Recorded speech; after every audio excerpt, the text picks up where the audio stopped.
Hollywood TV.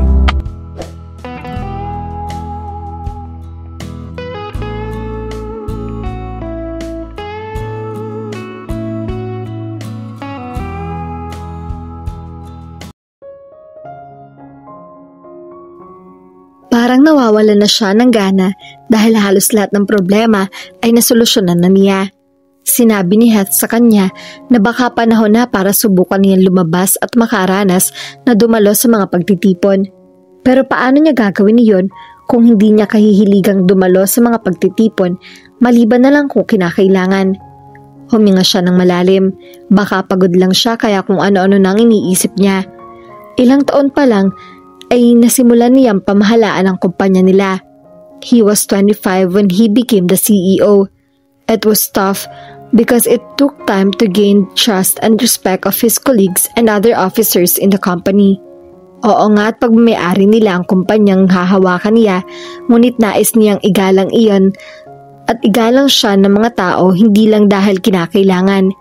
Noong umpisa ay marami din ang nagdududa kung kaya niyang hawakan ang responsibilidad na ibibigay ng ama niya sa kanya dahil nga bata pa siya pero pinatunayan niya sa lahat na kaya niya. Still, something didn't feel right. It might be absurd to say but was he bored. He was hoping for something interesting to happen in his life and he never thought an article in a newspaper would be the trick to make him jump off his seat. It was the section in which young professionals like him were featured. He didn't read the entire article because he already knew the person who was featured in that particular issue. It was his friend, Gio, whom he hadn't hung out with for a long time. Bihira na sila mag-usap nito. Alam kasi nilang pareho na may kanya-kanya na silang negosyo na inaasikaso. Pero ang ikinagulat niya ay ang pangalang nabasa niya nang tanungin ito tungkol sa babaeng madalas daw nito nakakasama. It was no other than Laika Mendez. Patakbong lumabas siya ng opisina niya. Pagdating niya sa parking lot ay agad niyang pinaharurot ang sasakyan niya papunta sa hotel kung saan gaganapin ang kaarawan nito. Medyo nahirapan siya sa pagpasok dahil wala siya sa guest list. Mabuti na lang at nakasabay niya ang isang pinsan ni Gio na nagkataong walang kasamang date kaya ibinigay na lang nito sa kanyang isang slot nito at isinama siya sa loob. I love you, sigaw ng tinig na pamilyar sa kanya. She was clapping so hard just to cheer the man on the stage. Naikuyom niya ang isang kamay niya. She did that to him too. He instantly recalled the day when he was proclaimed as the CEO of their company. His colleagues even laughed because of her gesture. Paanong hindi matutuwa mga iyon? Isang formal event iyon pagkatapos ay bigla nitong isinigaw ang pangalan niya ng pagkalakas-lakas na parang basketball tournament lang ang pinapanood nito. Naiinis siya noon sa ginawa nitong iyon kaya tiningnan niya ito ng masama. Pero walang epekto iyon dito dahil nginitaan lang siya nito at kumaway-kaway pa na para bang ipinapakita nitong wala itong takot sa kanya. Then he saw Lai and Gio standing beside each other on stage. Narinig din niya kung anong inanunsyo ng ama ng kaibigan niya kaya lalo tuloy siyang naasar. He thought then that they were like two opposite poles. Kahit kailan, hindi magtutugma mga pananaw nila sa buhay. But now, he couldn't control his rage seeing her cheer and stand beside her another woman. Para bang ipinapamukha pa nito sa kanya na iba talaga ang gusto nito at hindi niya yun matatanggap. He couldn't take the fact that she used to be in love with him, that he was now a part of her past. But he swore to himself that he would make her fall for him again. He loved her then. Hindi lang agad niya iyon maamin dahil ang iniisip niya ay nakokonsensya siya lang talaga na siya nang makitang umiiyak si Lai nang dahil sa kanya. It didn't make sense anyway. Why would he fall for her when he already rejected her and during the time that he did really meant what he said? But things started to change right after that conversation. When she told him she appreciated his honesty, he already liked her. He admired her guts. Itinanggi niya lang yon at hindi pinagtuunan ng pansin dahil abala siya sa trabaho niya at wala siyang oras para dito. He already told himself if he would dedicate his life to their company and to his family. Kaya kahit gustuhin pa niya makipagrelasyon, ay kawawa lang magiging nobya niya dahil hindi niya rin iyon mapagtutuon ng atensyon. But Laika happened to just pop out of nowhere. Nang aksidente magkita sila sa mall, ay inakala niyang magiging istorbo lang ito sa trabaho niya. Pero sa halip na makagulo ito, ay nakatulong pa ito sa kanya dahil ang lahat ng isinuhestyon nito sa kanya ay ginawa niya at inaprubahan noon ng kanyang ama. He kept the list he wrote, not knowing it was her popular, and to become the perfect place to hang out. Now, he couldn't help but think that Gio intentionally didn't invite him so that he wouldn't know they were actually seeing each other. He also couldn't help but just to get up there and confront the two about their relationship. Hindi niya karaniwang ginagawa ang sumugod nang dahil handa sa kung ano ang gagawin at kung ano ang dapat na sabihin. Pero paano niya masisimulan ang pagpapaliwanag kay Lai? Kung mas maaga lang sana niyang pinuntahan ito, ay baka na iba pang sitwasyon. Pero dahil matagal niyang itinanggi na gusto niya rin si Laika, ay nagsayang siya ng panahon bago kausapin ito. 3 years had passed and Laika was currently linked with a guy who was also his best friend. He felt betrayed even though he didn't have the relationship with her before. He also felt like everyone was conspiring against him, maging ang mga kaibigan ng kapatid niya at sila ay bigla ng lamig ang pakikitungo sa kanya. When Gio said he thought he wasn't interested to know about Laika, he wanted to punch him instantly on stage. Of course, he knew he was interested. Itinanong niya ang tungkol kay Laika pagkatapos ng birthday party niya noon. Pero isang simpleng pagtanggi lang ang tinugon niya nang kamustahin siya ni Laika rito. So he got the impression that Gio didn't really care. How could he lie to him like that? Galit ba ito sa kanya dahil sa nagawa niya kay Laika at hindi lang siya nito madiretsa dahil may ilang business transactions sila na maaaring maapektuhan?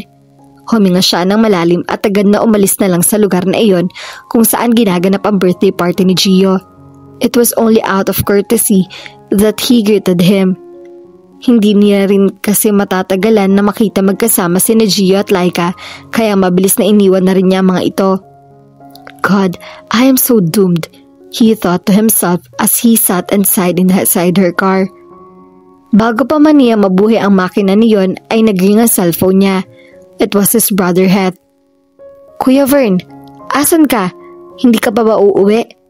Baka gusto mo naman kami saluhan dito sa bahay. You know, family bonding. Ever heard of that term? I know you'll be surprised to hear this, but I just went to a party. Whoa, you mean in a bar where chicks try to hook up with you, or you're the one who hooks up with them? No, I'm actually in a birthday party. Umungol ito. Halatang dismayado pero agad na nagbago ang reaksyon nito nang sabihin niya tungkol sa pagkikita nila ni Lai. Sila na? Talaga? No, they are not in a relationship. Napataas ang boses na sagot niya rito. Gio just said it was Laika that usually hangs with them. People just assumed they're an intern. Okay, I get it. Hindi mo naman kailangang magalit. He tried to calm himself. I'm sorry for yelling out you. Pasensya na rin kung hindi ako makakasabay sa hapunan. Napabuntong hininga ito. Kirsten was expecting you to come. I know. Again, I'm so sorry. Nang matapos ang pag-uusap nila, ay ipinagpasalamat niyang wala sa bansa ang ama nila dahil kung nagkataon na malaman nito ang nangyari sa kanya, ay malamang na pinagsasabihan siya nito. With the situation he was in, it was hard to think of a plan on what to do next to get Laika back to his life, but giving her up was out of the question. Uuwi ka na ba? Tanong ni Laika nang kaopisina niyang si Ella. Naghahanda ng umuwi ang mga ito kaya napatingin siya sa orasan na nasa loob ng department nila. Hindi niya namalayan na uwian na pala. Yeah, sasabay na ako sa inyo palabas. Sagot niya, saka nagmadali na ring inayos ang kanyang gamit. Gusto mo bang sumama muna sa amin na manood ng sine? May libre kaming tiket. Sobra pa ng isa. Nag-back out si Cheryl dahil kailangan daw niyang umuwi agad. Sabi nito na tinutukoy ang isa pang kasamahan nila. Nang malaman niya kung anong oras ang palabas at kung anong panonoorin ng mga ito, ay pumayag na rin siya. Total, kailangan din siguro niya mag-unwind. Pagkatapos ng birthday party ni Gio ay madugong paliwanagan na ang ginawa niya sa mga kasamahan niyang nagtanong kung sino talaga si Vernon sa buhay niya. Bagaman sinabi niya kaibigan si Vernon ni Gio at kapatid ito ng kaibigan niya si Heath, ay hindi agad naniwala mga ito. Malakas daw ang kutob ng mga ito na may something sa kanilang dalawa. Ayaw niya magsinungaling pero ayaw na rin niyang magbigay pa ng detalye dahil para sa kanya ay nakakahiya ang mga kagagahang ginawa niya noon. Hindi rin na rin iyon dapat malaman ng mga kasamahan niya dahil kapag nagkataon, wala na siguro siya mukhang ihaharap sa mga ito. Nang nakapila na sila papasok sa sinihan, ay tulalang sumunod lang siya sa mga kasamahan niya. Until someone held her hand. Napatingin siya sa taong katabi niya at ganun na lang ang gulat niya na makita si Vernon. Wala sa usapan nila na kasama ito sa panonood nila na sine. "Bakit nandito ka?" Tanong agad niya rito. "I own this place, remember?" Lihim siyang nainis. Oo nga at pag-aari ito ng mall. Pero hindi naman niya inaasahan. Nasusulpot na lang ito bigla sa likuran niya at hahawakan pang kamay niya. But then, come to think of it, who could possibly give them the free tickets? Kilalang kuripot ang mga kasamahan niya sa trabaho kaya sigurado siya ito ang sponsor nila sa lakad nilang iyon. "Let's go!" Yayapan nito sa kanya na para bang sila lang ang magkasama. Nang tangkain niyang bawiin ang kamay niya ay ayaw nitong bitawan niyon. Hihingi na sana siya ng saklolo sa mga kasamahan niya, ngunit pagtingin niya sa mga ito ay nakita niyang nangingiti lang ang mga ito at nag-iiwas sa mga ito ng tingin sa kanya nang mapuna ng mga ito na nakatitig din siya sa mga ito. Instead of helping her to be separated from Vernon, her office mates just ignore them. It did not take a genius to know what was going on. Pinagkaisahan talaga siya ng mga ito. Bakit ba hindi niya naisip na kuripot nga pala mga ito at ang tiket na hawak nila ay posibleng galing kay Vernon? Masyado siyang naging kampante dahil ang akala niya pagkatapos niya sagutin ng mga katanungan ng mga ito ay tatantanan na siya ng mga to. Hindi pa pala. Hindi nga sila nito inaasar pero hinahayaan naman sila nito na mapalayo sa grupo. Inis na inis tuloy siya at hindi niya magawang makapagreklamo dahil ayaw niyang gumawa ng gulo. Now, she needed to bear the entire duration of the movie with the presence of this man.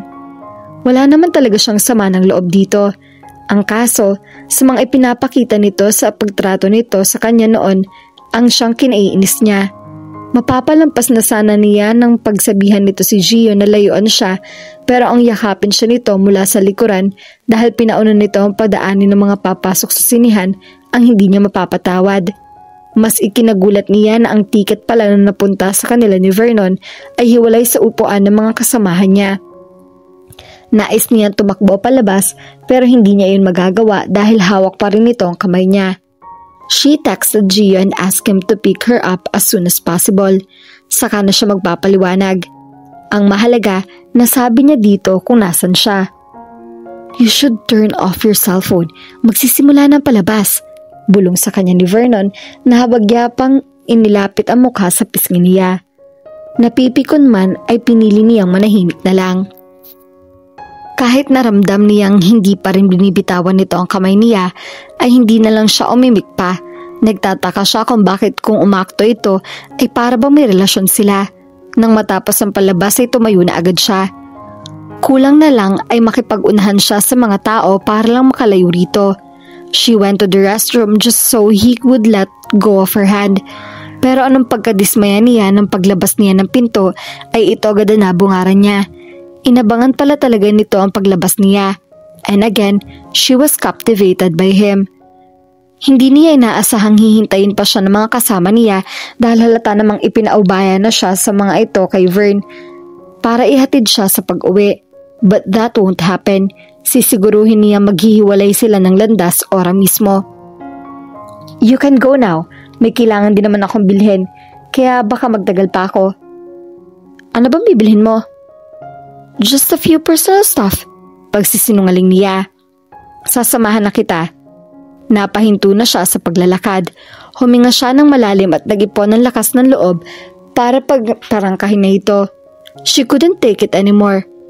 She was so puzzled by his action, but she didn't want to know his reasons why he was acting that way. Look, no offense, but I prefer to be alone now. None taken? Sagot naman nito sa kanya na inaakala niyang iiwan siya nito. Pero bigla itong maidinagdag sa sinabi nito. But you should also understand that from now on, I'm more than willing to accompany you. San ka ba mamimili? Sa grocery? Gusto niya sumigaw pero pilit pa rin niyang pinakalma ang sarili bago uli ito binalingan. Why are you doing this? Naguguluhan tanong niya rito. Because I missed you. Napamaang siya sa diretsahang sagot nito. Noon pa man ay alam niyang hindi ito ang tipo ng tao magsisinungaling. Pero sa pagkakataong iyon ay duda talaga siya kung nagsasabi ito ng totoo. They weren't even friends, for God's sake. Bakit siya namimiss nito?